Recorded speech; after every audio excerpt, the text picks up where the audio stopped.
Today we have an honor to interview the drummer of Motörhead, Mikkey Dee. Welcome. How you doing? Thank you. Tack.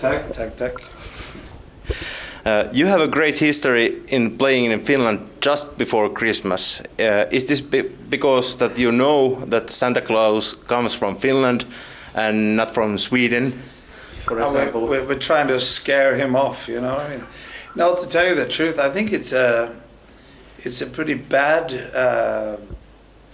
time to travel Scandinavia. I don't know why we are always doing in December, you know, because I would prefer to have a tour in the spring, or we should have done Scandinavia before England and Germany and rest of Europe, you know.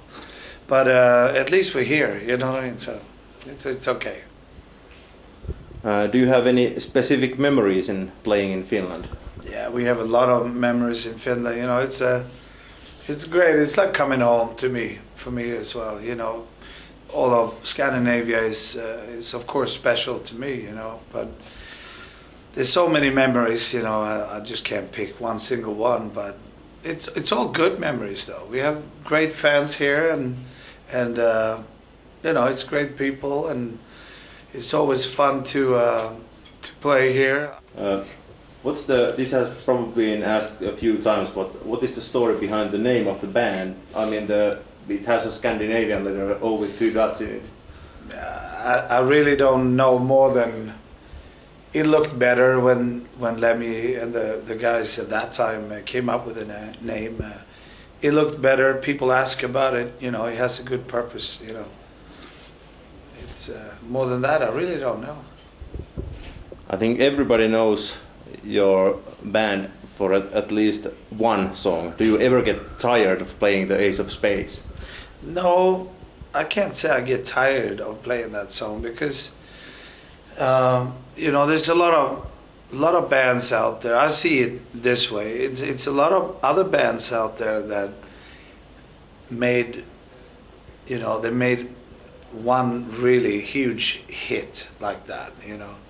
And I said to Lem many years ago, at least you guys in Motörhead wrote a good song that you have to play the rest of your life. But can you imagine all these bands that wrote a shit song that they have to play the rest of their career, you know? So at least we're lucky in that way. No, to play Ace of Spades, I mean, you know, it is what it is. It's a song that it was a huge hit, you know, but I have to say, it has changed over the years. A lot of people starting to see a lot of other songs as classics and big hits. I mean, we had some. I mean, "Born to Raise Hell" was a huge song for us as well. You know, so there's more than Ace of Spades for sure. During your many gigs in Finland, has the crowd ever asked you to play Paranoid, as that is a common metal music cliché, especially here in Finland? From Black Sabbath? Yeah. No, they never asked us that. No. Yeah. And I don't think they should either. It can happen. It could happen, but... Yeah. Do you think that the fact that you have played with Swedish E-Type and also in Halloween's album Rapid Don't Come Easy reduces your credibility as a drummer in the loudest metal band in the world? No, that's the worst question I ever heard in my life. No, definitely not. I think it's opposite. Yeah. It strengthened my abilities to play drums. You know, the more you actually play and the wider you can become as a drummer, the much better it is. You know, I played big band jazz when I was a kid. And I play today. I'd like to play fusion and pop and you know, blues and jazz and whatever I can put my hands on, you know.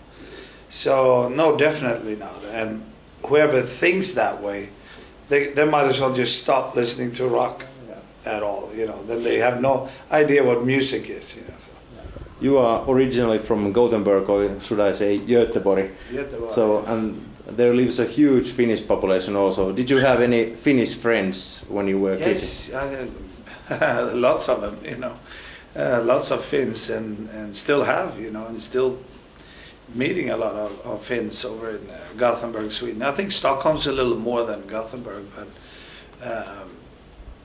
But yeah, it's great. You know, it's a good. But I think a lot of Swedes moving over here. Yeah. Now, you know, Yeah. because I think you're doing a little bit better than us right now. I don't know about that, but anyway. No, but I can see. I meet a lot of Swedes that are actually working in Finland today. Yeah. You know, more than I did 10, 15 years ago. That's for sure.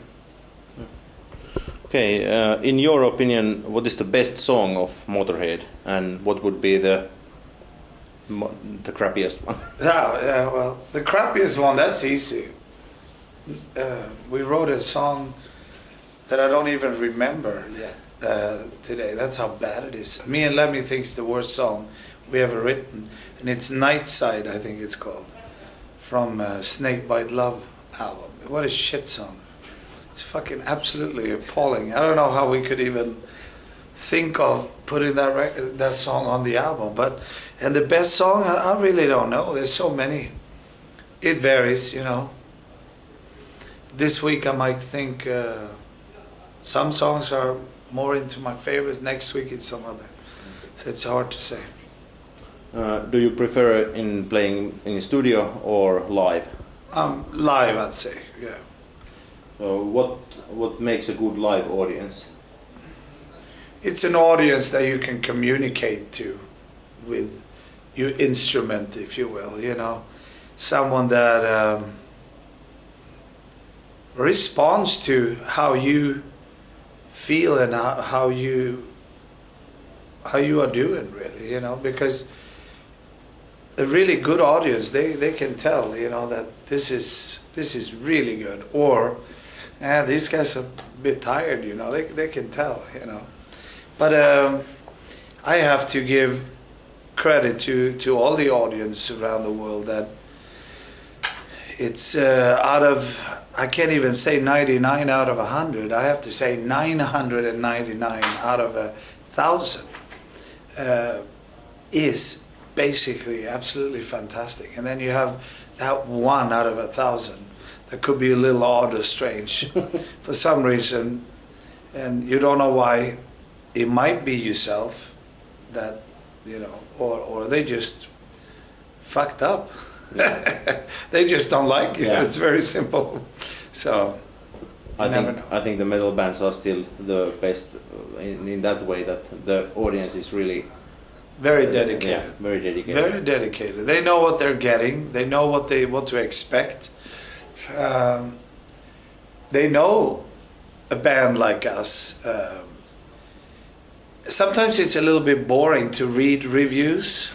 You know, I read all the reviews through Sweden and Denmark and Norway now, and obviously this is the first show in Finland, but I'm extra interested when I come home, and it's easy just to go out and buy the paper, you know, and sometimes the reviews could be a little bit boring because they always says we might get 4 or 5 out of 5 or 5 out of 6, and you know, really good reviews. But when you read the review, it says you know exactly what to expect and what you're gonna get when you go to a Motörhead show. It's very nice, but sometimes you go, are we really that boring? You know, are we so predictable that? But in a way, yes, we are, because it was one magazine, I think, out of Örebro in Sweden, which wrote that our average is so high, you know, and that's exactly what I keep saying, that for a band, no matter what band you are, hard rock or disco, to work yourself so your average is very high every night, it's the hardest thing you can do. You could have points of 10s and 9s and 4s and 5s, and you go up and down. That's very normal. Yeah. But to do a good solid 8 every night, that is so hard to do. And this paper, they just wrote about that. So I thought that was very interesting and nice, because they do know what to expect, and I think they should know what to expect. And that we also delivers 999 times out of 1,000. And then you have that odd one, you know, where it all goes to hell for different reasons, and it's out of your hands really. Okay, your latest album is called The World Is Yours. Everybody says, of course, that the latest album is always the best. What do you think? No, I don't think that they say that. I disagree with you. They usually say that it's not the best one because it hasn't been out long enough. It hasn't grown on you. But if you talk to people in 5 years, 6 years, maybe they say, wow, Inferno is one of my favorite, or Kiss of Death. That's when albums start to... no, I don't think that it's our best album that we've done. Not yet, because it's too soon for me to really think about it that way. You know, I think it's a hell of a record. I think it's a great album, and I think all 4 albums that we've done with Camera Webb, and that goes Inferno, Kiss of Death, Motorizer, and this one. They're in the same family kind of. They're a chunk of 4. And I think those 4 albums has taken a huge step forward, you know. And each album could be a small step forward or a small step back, but it's really too early to say that. But I think it's a great album, but in 10 years maybe I'll say, you know what, World Is Yours, that was the best record we've ever done, you know. So you can name what is in your opinion, the best album you... So far, I'd say albums like Bastards, and that's 20 years ago, soon, you know. Sacrifice, they were very unique albums to me. I think We Are Motörhead is a great album, very hard, very powerful, fast album. Every song is really fast. But they also had 10, 18 years to grow on me, you know, and to establish themselves on the shell where they belong, you know, so it's hard to say.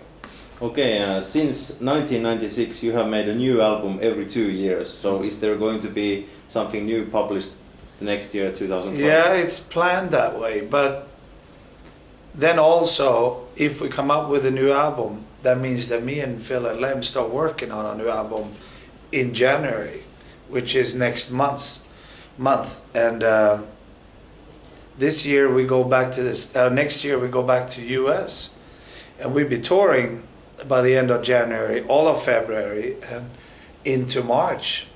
So there goes really the normal writing process where we usually write. So we'll see when we have time to go in and do that. Yeah, but there are still 9 months left, so we can expect... Something you can expect. Maybe 1 or 2 new songs. So do you have any other plans in terms of new albums?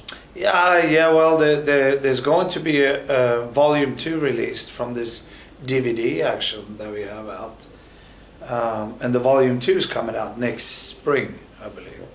So that will be a whole set of new live shows again. That's one thing for sure that's going to be released, and you know, we'll see. We're going to try to make an album, but you can only do your best. What is the difference between the Finnish audience and the audience in some other countries? Or are there any? Both yes and no, but I really can't take out what the actual difference is. I can tell you what I know is a bit of a difference is that a lot of audience around the world gave up Motörhead for a few years.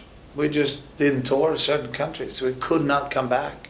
There was no interest in Motörhead. But Finland has always stood there, like same as really same as Germany, and Germany has always been with Motörhead. Very strange, you know, when in the mid-90s when we could barely tour certain countries, Finland was one country that was fantastic, and Germany was always great. I have to give Sweden credit there too, actually all of Scandinavia. But I think Finland is a little bit up on that part. We've always been able to have a great audience in Finland. When some countries came and it was like, it was okay, but But then exactly what the difference is, I don't know. Maybe it's too much vodka and Koskenkorva, you know, who knows?